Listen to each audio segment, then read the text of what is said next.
a lot. Well, thanks very much, Rob, for your kind introduction. It's great to join this meeting. I'm sorry I couldn't make it yesterday because I was out of town, but I heard some great things about it, and I know Rob just summarized it. Today we're going to be talking about rebooting medicine, at least in this segment, and try to bring in some new concepts with you. Let's see here, if we could, okay. As Rob mentioned, I work at two different institutes. One is the Scripps Translational Science Institute, STSI, the other is the West Wireless Health Institute. As you look at this diagram, you can see that we actually cover the 10th hole of the south course of Torrey Pines from Tee to Green. So it's an incredible place to work. And it's a digital cluster, if you will. It's practically the only one that has a genomics and wireless institute working in tandem. There's a little delay here. Let's see. Watch the big screen. Okay.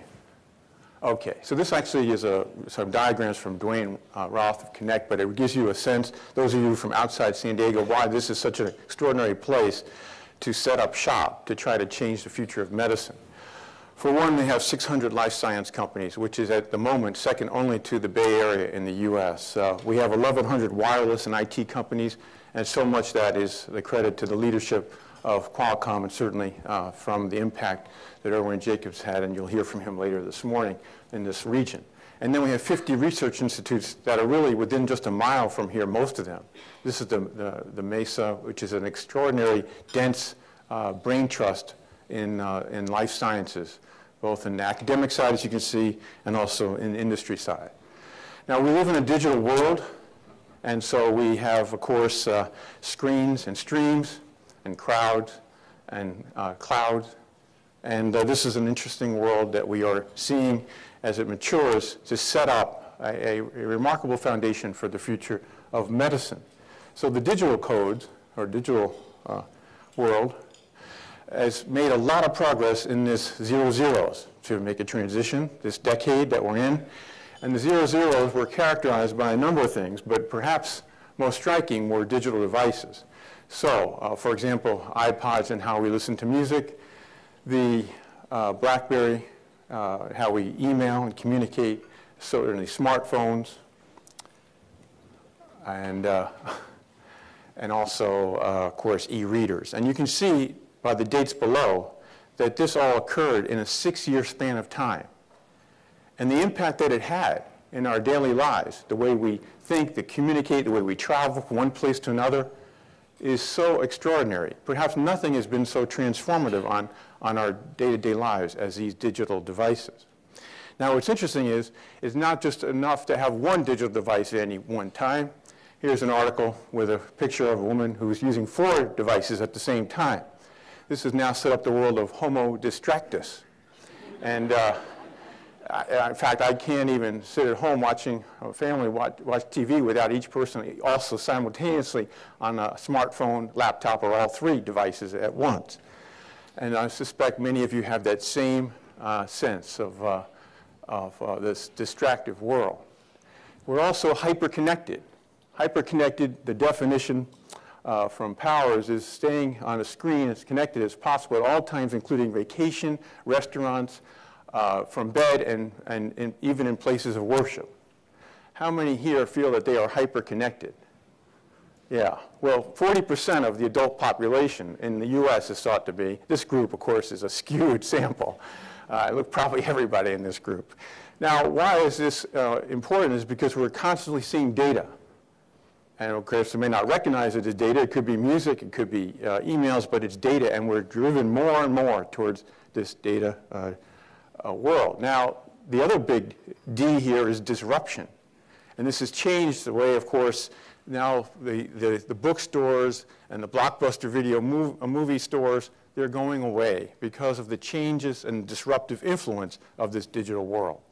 And even such treasured media such as the newspaper, the New York Times, which has been around since 1851 with its motto, all the news that's fit to print. And so now that may have to be morphed. And I don't know what happened here, but it was something, all the news that's fit for electrons. So it's really a different era that we're moving towards. And that was just announced, of course, by the publisher just a couple of weeks ago. So this is a picture that is the other layer of the digital world. So what went from 0 in 2004 to what will be 550 million at the end of this year? Anybody? Facebook. So it wasn't just enough to pull devices together, to use devices, multiple devices at once. Now it's pulling all the people together.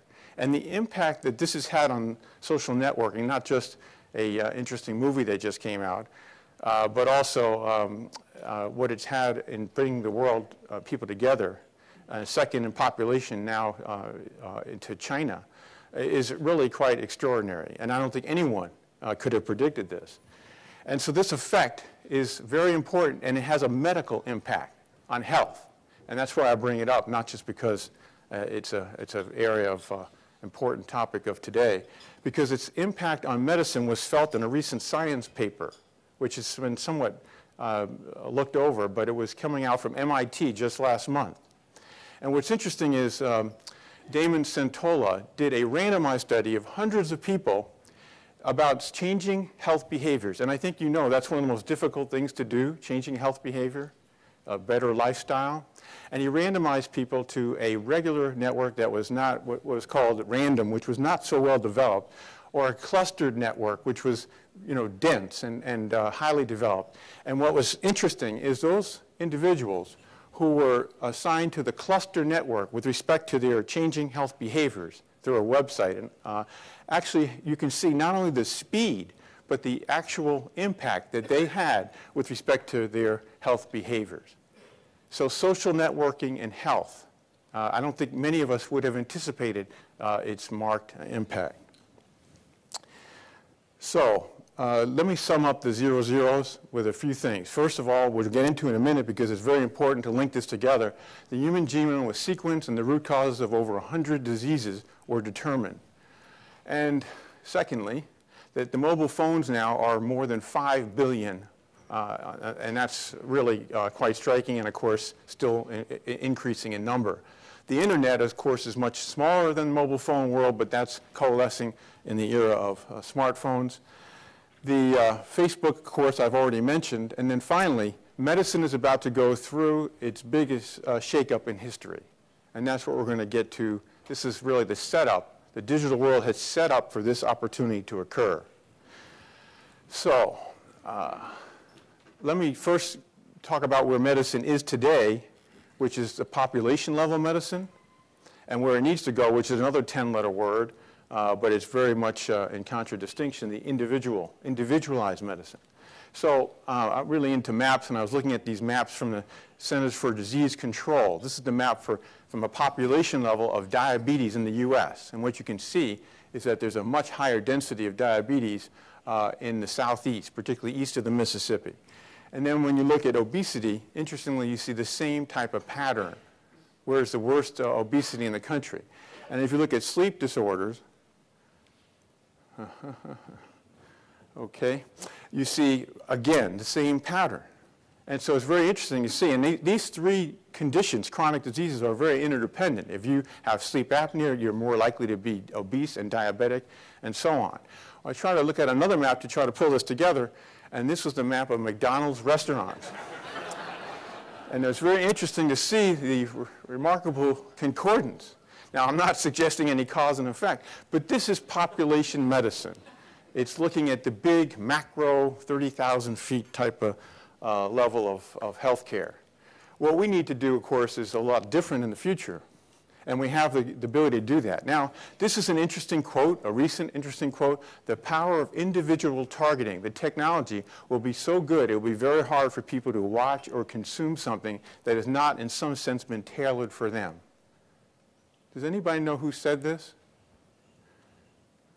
Interesting. It was actually Eric Schmidt in a recent Wall Street Journal interview.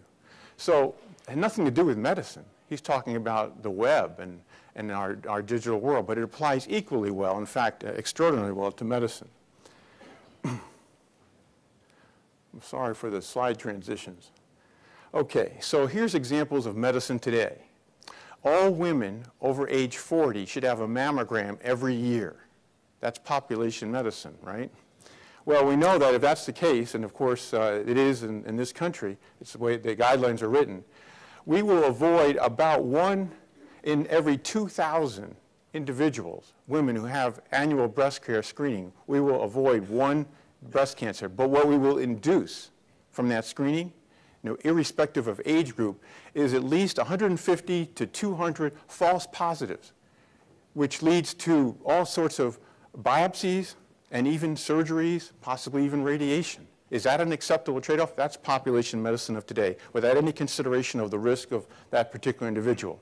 What about the #1 prescribed drug in the world, now at $14 billion a year, Lipitor, based on a pivotal study as summarized in this advertisement that used to be appearing in all the newspapers, full-page ads. Lipitor reduces the heart attack risk by 36%. Well, that sounds great, doesn't it? 36%. There's a little asterisk in what it says. That means in a large clinical study, 3% of patients taking a sugar pill or placebo had a heart attack compared to 2% taking Lipitor. So how many people per 100 is this drug helping? 1.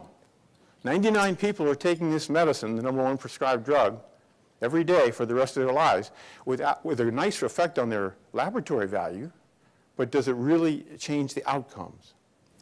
And here's one of the largest studies, 17,000 patients with rosuvastatin, which is Crestor, the same type of, it's called the Jupiter study. Look at the data for death, heart attack, or stroke. 4% with placebo, 2% with rosuvastatin over a 5-year study period. How many people are helped per 100? 2. Right here, that's good. Okay, so this is population medicine of today. Okay, what that is, if a clinical trial shows benefit of 2 per 100 people, all 100 people, the condition will be treated for the rest of their lives. Is this the best we can do? $300 billion a year of prescription drugs in this country per year, and this is what we base evidence on. This is evidence-based medicine, as good as it gets, large-scale randomized trials with placebo control. And so there's talk about, well, maybe we should put the drugs in the water supply. There's only one problem. They're already in the water supply.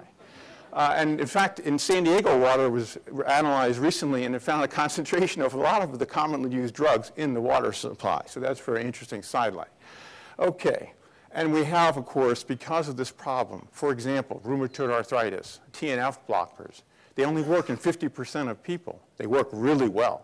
The other 50% are unresponsive. So billions of dollars across the board for every common chronic disease diagnosis and therapy is inefficient, okay? Now, what about the PSA? And all the men here will know, should we get a PSA? This is an op-ed written by the inventor of the PSA. This is Richard Ablin in the New York Times this past March. The Great Prostate Mistake. And what he concludes is that the test popularity has led to a hugely expensive public health disaster. This is the inventor of the test 40 years ago. And it's an issue I am painfully familiar. What he talked about in this op-ed is that $6 billion a year are wasted for all the surgery and radiation unnecessarily, because most people with prostate cancer don't need to have any therapy. And in fact, there's so much false PSA positivity that 250,000 men every year wind up having serial biopsies to make sure they don't have prostate cancer, which in most patients is a fairly benign prognosis. In fact, there's even a book that just came out, Invasion of the Prostate Snatchers. No more unnecessary biopsies, radical treatment, or loss of sexual potency. Okay. Now, this made me think about, I saw this ATM in Dubai, and I said, oh my gosh, you can just go to an ATM and gold pops out? And I said, well, then I looked at this recent article by Atul Gawande in the New Yorker, and the picture with the article, if you saw it, about this is patient today in the United States, or worldwide if you want to think about it. The patient is the ATM. Not necessarily willingly, but unknowingly, unwittingly, the patient has become the ATM. Now, This is a recent from 30th September of Nature, and what it talks about is clinical trials for cancer, evidence-based medicine as a molecularly uncharacterized disease. And this is a key point to keep in mind, that these trials that we do for cancer, and of course, as I've tried to portray across all disciplines in medicine, the best treatment for the average patient is not the best treatment for a given individual. So that's a key point. How do we get from the average patient, the population, to the individual? Now, I think a lot of you are familiar with the book and the concept of the long tail by Chris Anderson. A really interesting book and concept which he helped crystallize. The point being is, in this digital world, we can accommodate special interests because we have all the data. So for example, if you want to rent a Netflix movie, which is not the recent release, or you want a more obscure book, that's where a lot of business is today. Well, as far as the long tail in medicine, this is the plot, as you can conceptualize it. This is the plot of the tail, the long tail. Medicine is here, where we want it to go, is that the longest tail. And we have the ability to do that now, which is so exciting. So this is a cartoon that goes along with this concept. Your disease is so rare, we called in a team of experts to decide what to charge. Okay. This, we hope, is not individualized medicine.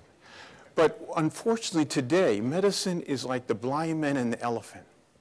That is, we see a patient, and we have this isolated spot check. And we know, of course, things like their age and their gender and their ancestry. And then we send them for a lab test, and we may get a spot lab test, and we may get a spot blood pressure. But we don't have anything, the kind of panoramic view with respect to time and granularity that we need. So that's why we really are not seeing patients and being able to assess. We don't have the data, and we will have the data, and that's what's changing. Okay, so this is a cartoon to help reinforce that concept. We can't be absolutely certain until we run some tests, but your initial blood work indicates that you have a large spear through your right shoulder. So that's another way to think of the blind man and the elephant. Okay, and hopefully this clinical day, as Rob has labeled it, that's the thing, that medicine is so primitive today that people will think about it. How did we function as physicians, as a medical community, with the tools that we had 2010 and previously? So now let's turn to life codes. Life codes is going to help us considerably to understand each individual biologically. There are no two people in the world that are biologically identical. Even identical twins are different with respect to their epigenomic markers, the methylation side chains of their DNA. Things that happen in utero, for example, change the signatures of epigenomics even in identical twins. So we're now 10 years at Human Genome was first drafted in 2000. And what have we learned? There's been a lot of controversy. In fact, in Saturday's Wall Street Journal, Matt Ripley is going to tear up the fact that we made much progress, and that's unfortunate because I actually believe we made extraordinary progress in the first 10 years. So what we have today are things called GWAS, genome-wide association studies, and this is basically a little window into the genome, looking at 1 million bases. That's a very small, tiny fraction of the genome, because now we can do WGS, whole genome sequencing, and that, of course, gets to all the bases of the diploid 2-copied genome. So now things are shifting. But what have we learned from the first GWAS era, which we had for the last 3.5 years? Just going back for a second, this is a recent study in asthma. This is a so-called Manhattan plot. And what we're trying to see here is the chromosomes are on the x-axis and the p-values on the y-axis. And what you are looking for are skyscrapers. That's why it's called a Manhattan plot. Now we know all the common variants and genes that are associated with asthma. Why is this important? Because an asthma sensor could be developed to pick up things like air quality, pollen count, oximetry, and whether or not there's any airway starting to have some spasm in the airways. And so then asthma attacks could be preempted in the future, and they will.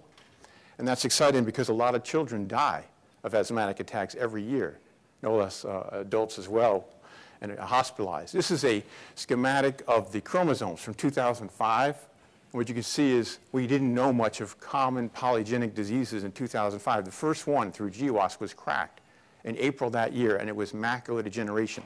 And I'm going to quickly just show you what's happened since 2005 as a result of this technology. Here's 2006. 2 more were added, including Crohn's disease and lupus.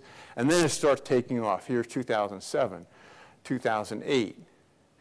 And as we go forward, 2009, and the latest update, 2010 through June, 165 different diseases of man have been cracked with respect to the root cause, the underpinnings, the zip codes in the genome that tightly associate, incontrovertibly associate with that disease. That's really exciting progress. That's the first segue towards defining a biologic individuality. So this is a legend of all those different conditions that have been understood now for the first time. This is hypothesis-free science. There was no favorite candidate gene. It was looking at the entire genome, but only through 1 million bases.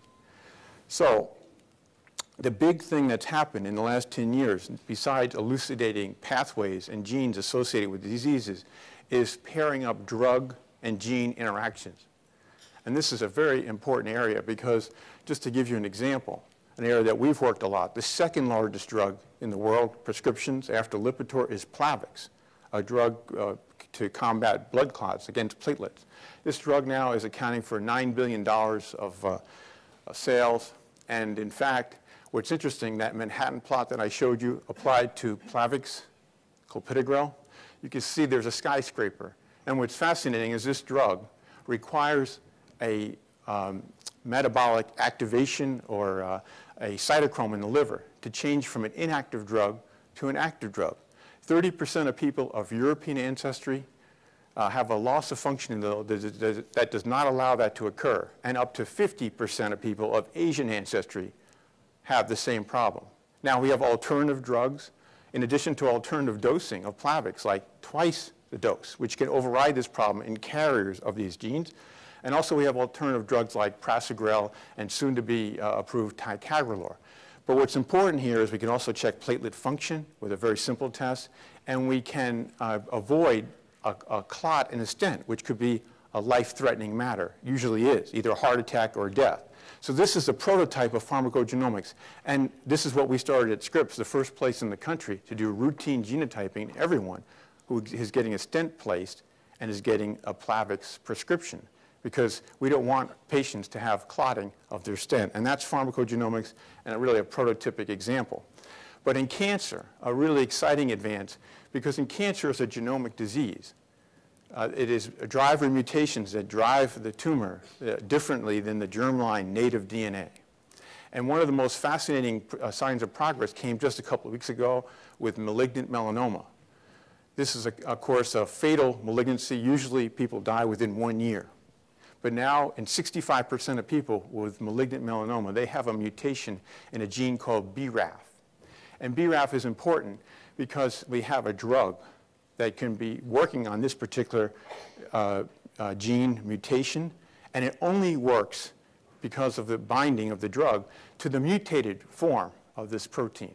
So what's really exciting is what this has led to is these are PET scans of individuals. The dark represents, for the most part, the tumor. This is an oral drug. 2 weeks later, these tumors shrank extraordinarily, and these are just a couple of individuals. 81% response rate in those people who had a BRAF mutation. Interestingly, if you didn't have a BRAF mutation and you had malignant melanoma, you actually got worse. Talk about individualized therapy. So this is why mutation screening in what otherwise would be considered now a fatal disease could be, at least in the short term, a great result where there's a biologic matching of the problem with the potential solution, namely the drug working on the mutated gene. Now, the progress is going to just really accelerate from here on the biology side. This is a book recently published about the $1,000 genome. It's expected that the cost of doing the sequencing of 6 billion bases will get down to hundreds of dollars in the years ahead. And there's all sorts of DNA sequencing. In fact, it's interesting about graphene, since that was the source of the Nobel Prize I think just yesterday, but now that's also being applied, nanopore graphene sequencing of DNA, all sorts of new platforms.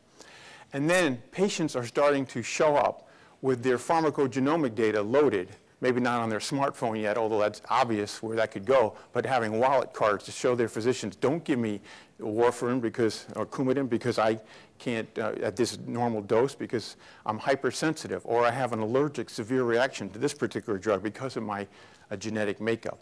And that's the kind of thing, the progress that we'd like to see. So now that's the transition to the physiology, wireless medicine, which of course is the subject of this conference, but there's hopefully what I'm going to leave you with is that these topics are interlinked, and I'll wind up with that concept. So continuous monitoring, not just physiologic, but also imaging, that is anatomic, elegant phenotyping. Can we do that today? Very rarely. This is a patient of mine who actually lives in Nevada, and every couple of weeks he sends me an email with this attachment like this. And he checks his blood pressure 4 times a day, and he does oxygen oximetry and heart rate, and sends me all this data, and every couple of weeks I say, wow, this is amazing. I can't get my patients to do this. In fact, if I get a few blood pressures in a given week, I'm feeling really lucky. So the point is, this is a very unusual data-driven individual, but what if this didn't take any effort at all? In fact, Gary Wolf has done a New York Times Magazine feature article about this concept about, again, data-driven, partly as an outgrowth of the digital world we live in, and how more and more people are becoming driven or even obsessed about the data. Well, this is, as I said, a truly extraordinary time. It's like a syzygy of all the planets, the Earth, the Moon, the Sun coming together, because we have so many things like these 5 billion cell phones, the broadband, the pervasive connectivity, unless you happen to be AT&T in this room without a password, smartphones, and of course the ingenious sensors. So this is a really a unique time. It wouldn't have happened any other time. All these things had to come together to afford this opportunity going forward in medicine. So if you haven't seen, this is Airstrip's way to monitor vital signs in a patient who's hospitalized, recently approved by the FDA. And basically, any patient in an ICU setting, we can monitor them today in real time. And this is just an example of one such patient. And you can see the heart rhythm, the blood pressure, the oxygen, a fair number. Well, anyway, 2 million people have them now. Or now there's other equivalents to this and other running shoes. Now, this is, of course, a body area network with a sensor that connects to the iPhone or the iPod. And then, of course, there are other things that are great for fitness that I'm actually recommending a lot in patients because they measure every step. These are wireless accelerometers, Fitbit, and Direct Life from Philips, which 10,000 steps a day. Most of us don't get 10,000 steps, so this is really helpful. And you can look at any point in time and see how many lights are up or how many equivalent steps you've taken to promote more activity because we're so stuck to our screens. We're not moving around enough. Okay, so that's the fitness world. And of course, this is now extending to the medical world because it's about this personal metrics movement, every facet of life, sleep, mood, pain, 24/7, 365.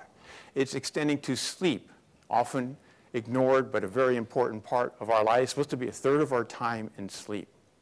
And Zio, how many have used Zio here? About half a dozen or more. Anyway, this is an interesting device. It's an alarm clock looking, but it measures your ZQ score, your cumulative every minute of sleep, and what you had, your pattern, which you wear a headband. It's having your home electroencephalogram, brainwave. It's a consumer product today. Works through Bluetooth, and then you get this output that's on the clock, not in color, but of course as you upload your data. And this is an example of my sleep for one night. The orange is awake time. You don't even know when you're awake during the night. The dark green lower part is the deep restorative sleep, which occurs in the first 1/3 of the night. So if you go to sleep late, you miss that.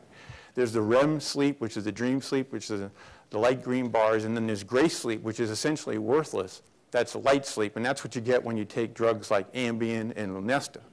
So this is really interesting. And then this is, this can be, of course, a mobile app, so you can have this data on your phone, and eventually it'll go right directly to the phone.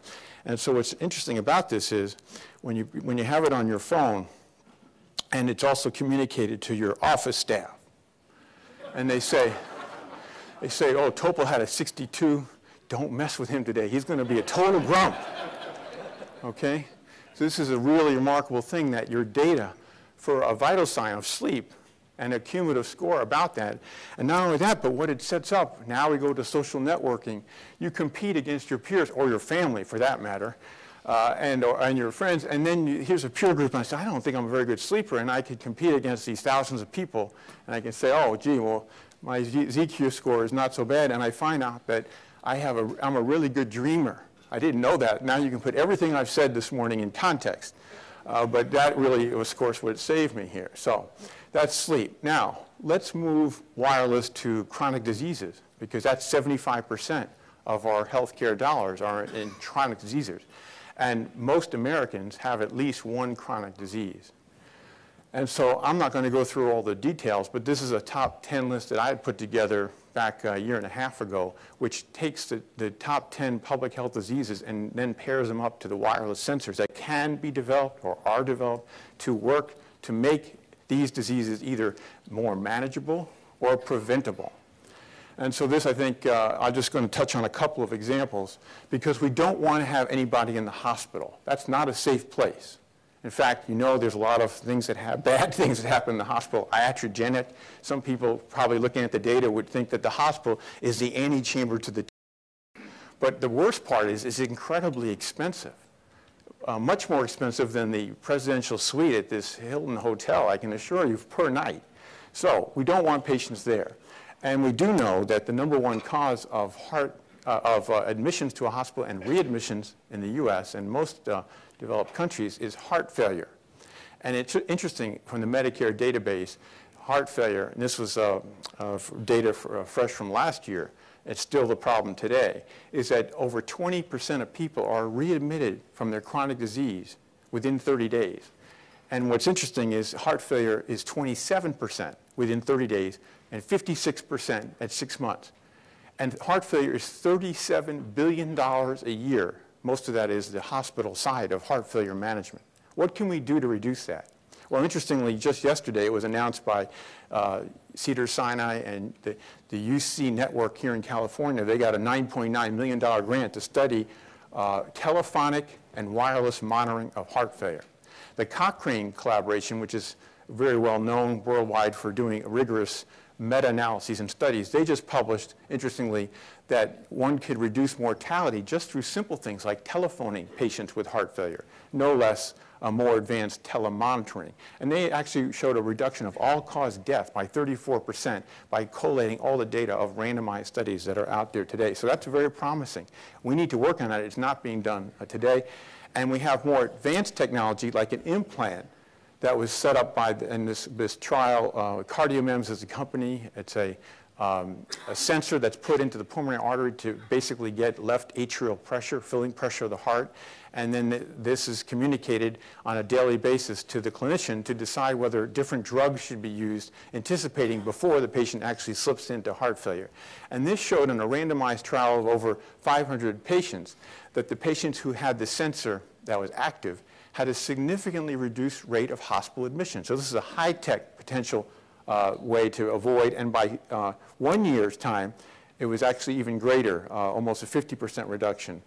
So this is 30-some% at 6 months. This is a really important step forward, and whether that's additive to telephonic, telemonitoring, we don't know, but it looks quite promising.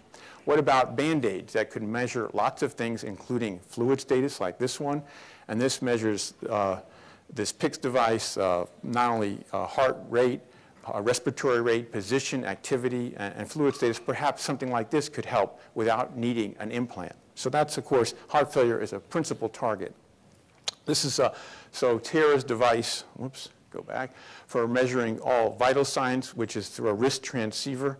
And this, of course, is an important, which would extend monitoring in the hospital side. But what's interesting is it will pick up something that today we cannot find, which is variability in blood pressure. As it turns out, this is the thing that drives strokes and heart attacks, variability. It's not just high blood pressure, it's how much the swings there are in the blood pressure. And we can't know that until we have continuous blood pressure. We don't have to measure it every day for one's whole life, but at least to get a window of how well the blood pressure is controlled, particularly with respect to variability. And then the Holter monitor. We use this all the time for measuring heart rhythm. It's the standard, 24 hours, 48 hours with all these wires, very cumbersome. You have to go to the hospital to get it loaded and then go back to get it taken off. Well, that can be, of course, completely replaced through a wireless technology without even having to send the data, but rather they're just kept in the Band-Aid. And this is this iRhythm device, which, as I'll show you in just a second, can really cut costs in medicine. Now, the stethoscope is the icon of medicine. When that starts to crumble, then you know things are really changing. Okay? And so the stethoscope is not a stethoscope. René Laennec invented this device in 1816, so almost 200 years ago. And it looked like this. There were 20 years that transpired before it was accepted by the medical community. So if you ever think there's problems with accepting innovation, it's been going on for a long time. For unexplained reasons, how could it hurt somebody? It took 20 years. And this is what it looks like today, but this is not a stethoscope. These are stethophones. Steth means chest, and scope means look into. These devices, stethoscopes, don't look in anywhere. They listen. So now we have a real stethoscope. It actually comes out of GE, actually the Norway group in WingMed. It's called the V-Scan. And so this is exciting because it fits in the pocket. It's very tiny, has incredible high resolution. In fact, as good as any hospital echo lab. This is my heart echo. And of course, you can get color flow, so you can look at actual real-time flow and all the different typical angles. And what's remarkable is this can be done as part of the physical exam. Every time I see a patient in clinic, instead of listening with a stethoscope, I just do the V-scan. It takes a minute. And so I was at a meeting yesterday, and one of the physicians said, well, I want to know about the heart sound. What about, is there a murmur? I said, why would you want to know that when you can see everything? And so the stethoscope for listening to the heart is obsolete technology. Stethophone, I should say. So what about cutting costs? Because that's what this has to happen for wireless medicine to take hold. The Holter monitor costs $1,500. A 7-day, for one day, a 7-day iRhythm patch, which is delivered by mail and sent back through mail like Netflix for heart rhythm monitoring, that costs $100. Routine electrocardiogram, echocardiogram in the hospital lab costs $1,400. If it's incorporated in the physical exam, it's free. There are 8 million resting chest wall echoes done a year in this country. Just think if we could cut that down by a fourth, if not a half, by having things like a V-scan. So how do we pull this all together? These are now the life codes and the digital codes all hybridized, because that's the future. And that's digitizing man. And why, some people say, well, why genomics and wireless? How do they come together? Well, they're actually just extensions of the same thing. Because you can see, whether it's just some differences in the characters, the data generated, if you monitor enough people for a long enough period of time, you get exabytes. If you sequence enough people, 6 billion per and 40x deep coverage, you get exabytes. So a lot of data deluge. We're talking about networks of systems biology or body area networks, social networks. We're talking about the same problems of security and privacy. And we're also talking about defining people, individuality, biologically or physiologically, anatomically. And finally, this is perhaps the most important thing, and the theme, the main thing to think about is that this is a consumer story. The person owns his or her DNA. It's the consumer, the individual's cell phone. And so this is, of course, a different era in medicine where it's consumer-driven. There's ownership there, and that's really vital. So this is, of course, different types of network, whether it's internet, whether it's a wireless sensor network, whether it's the disease-ome, systems biology. It's about networks. And what's fascinating is that this time that we live in is so extraordinary from the standpoint of exceeding Moore's law. So if you use the unit of transistors per square millimeter and see the reduction of cost of computing, and you see the reduction in the cost of sequencing, okay, so all the digital world is cutting costs at such exponential rates and at a rate that greatly exceeds Moore's law for sequencing basis. And then if you extrapolate, what about the cost of health care? That's going in the wrong direction. And if you look at these plots, admittedly, the cost of health care is not a log plot. It's an arithmetic plot. But it's doubled over the last decade. So we have to leverage this ability to get such affordable sequencing and affordable digital data to hopefully reduce the cost of healthcare. So let me just leave you with a couple of thoughts that if we take the biology and we bring it together with physiology for any given individual, we can really change the future of medicine. And so this is a really exciting opportunity. Hopefully we'll be able to leverage this. And then individuals can take charge of their health. They won't be putting the stethoscope on their chest, because that doesn't have nearly the amount of value. They'll be using things. And just, you see all these consumer magazines with people listening to their own hearts. I've never seen that, frankly, but that's, of course, the image that is portrayed for consumers taking charge. I think they're going to be empowered to do that. There's frustration over traditional medicine, bypassing doctor's office to try new alternatives. Well, this is a new, exciting path forward.